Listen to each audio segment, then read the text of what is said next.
Many of the historical names and dates we use every day are not the originals. They're the result of a revision drafted 500 years ago. In the 1500s, European institutions rebranded their entire history, replacing the ancient Hebrew reality with a state-approved narrative.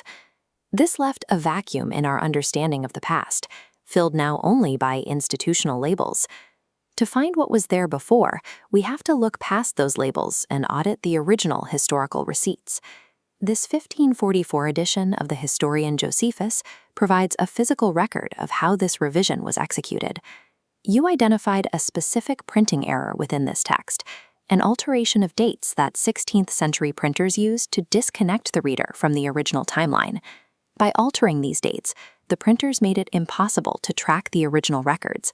This allowed them to align the history of the world with the new church-state power, rather than the Hebrew facts.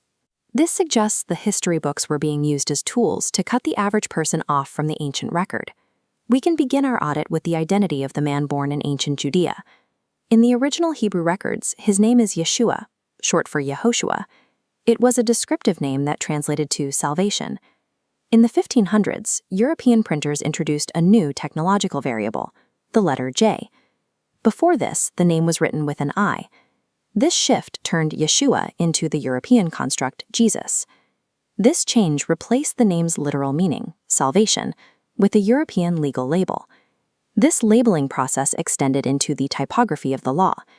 Ancient records were written in normal text, but 16th century institutional records began stamping names in all caps.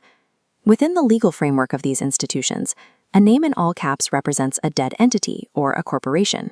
Skeptical. By capitalizing the name, the institution moved authority away from a living person and into a state-controlled office. All caps typography served as a legal mechanism, converting the figures of history into controllable corporate assets. The audit also reveals a shift in the timeline itself. Original scriptural events were tracked using a 364-day solar calendar.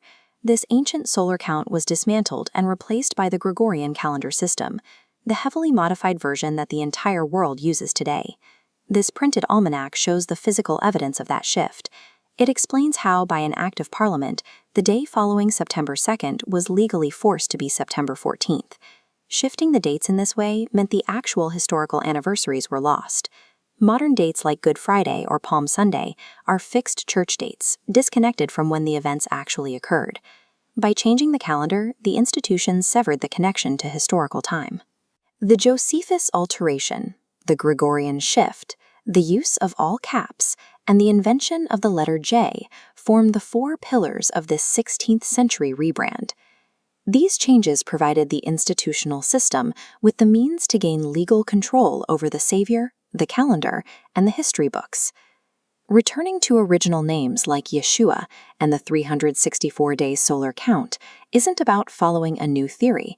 It is a way to bypass 500 years of labels and find the evidence exactly as it was left. You are looking at the original receipt before the clerks changed the number.